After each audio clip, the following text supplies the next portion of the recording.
Massive Commander signing incoming. Today, we will be talking about recent reports revealing wild updates regarding the Commanders tight end position, revolving around free agent tight end Jordan Akins. I'm your host, Azael Mejia, with Commander Digest, reporting everything all Washington Commanders offseason, regular season, and everything in between. So if you want to be caught up to date, everything Commanders, make sure to run it up, subscribe right here to the channel.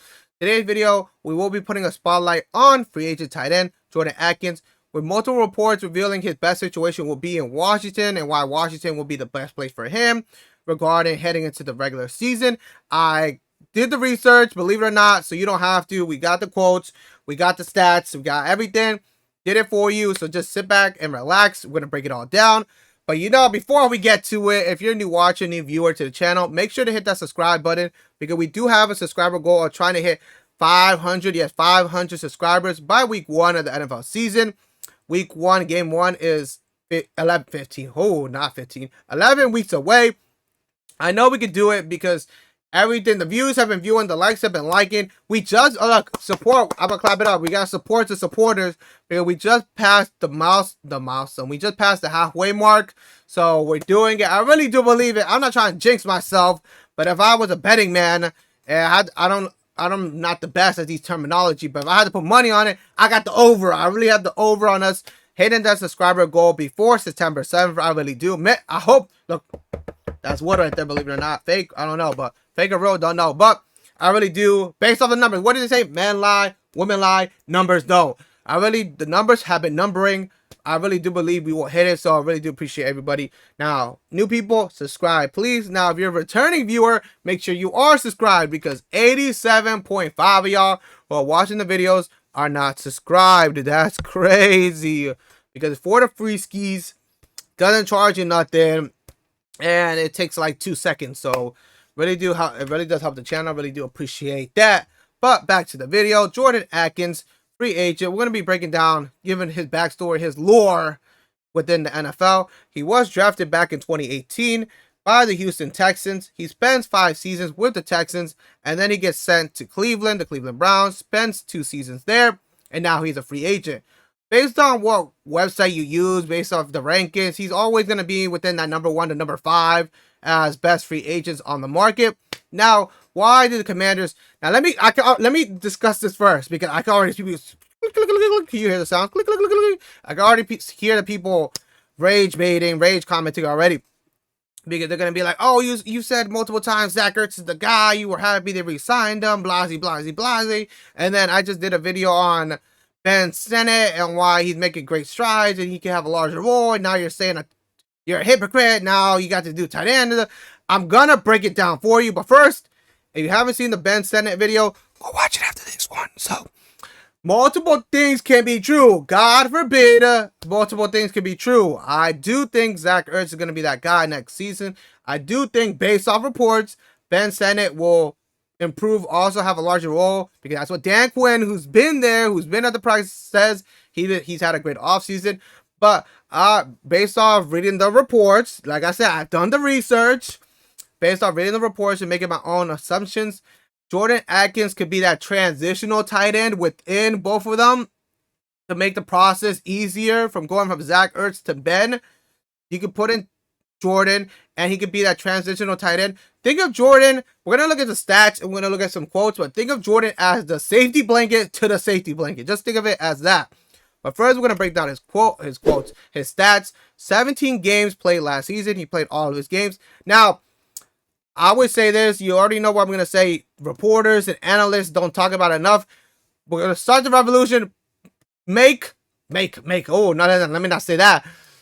Put emphasis on the games played. Put it on. We're going to keep doing that. Make games played important because, yes, he played all games last year, but he also played all his games in 2023. He has not missed a game in over 2 seasons. That is great. Clap it up for him. Clap it up for him. Leave little clapping emojis.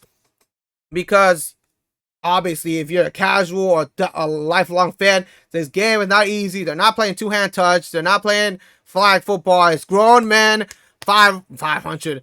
But grown men, 200, 300 pounds, colliding with each other at fast speeds.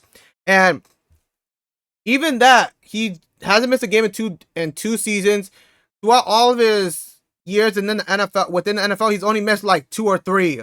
So he knows how to take care of him. It builds on his character that he's reliable, he's consistent, he knows how to play the game so he doesn't get hurt. So just adds on to that core. It says safety blanket of the safety blanket. Now, 40 receptions out of 58 targets. You know, we're not good at math on the channel over here, but that's over 50% if I had to say so myself. You have 2 touchdowns by him, 390 yards, 9.8 receptions, 9.8 yards per reception, 20 first downs, 23 yards per game, and longest rush 21, height 6'4". Now, people are going to look at these stats right here, touchdowns, yards, and yards per game, and be like, what are you talking about? Let it cook. Let me just read the last quote, and we'll discuss it more in detail. Tony Adams for Heavy Sports had this to say: the problem is Ertz. While he was great in 2024, he has a long injury history, and the odds are stacked against him playing at an elite level again in 2025. Sinnott did little in his rookie season to show he might be ready for a larger role in 2025. Okay, we got the stats, we got the quotes. Now I'm going to break it down for you. Yes, Ertz, I think he's the guy. He's going to still be the guy within the next year, but like the quote says, the likelihood of him having a great season is lower going into 2025 because he is older. He will be hitting his 13th season, and he turns 35 in November. Now, the TikTok brain rock kids just entered the chat, and they unk. Now, I still believe he's gonna still be that dog this year, but once you got think of the future now, so you don't have to later. You have Ben cooking in the background. Yes, he didn't play a lot last season, but you got him training. He's been doing good in training camp, but he doesn't have a lot of reps, real in-game reps. Now think of it as this: Zach Ertz, he has a long injury history. I'm not praying for his downfall, but if he goes down, what happens after that? You're not gonna have John Bates, because he's a blocker. He's more of a blocker than a receiving tight end.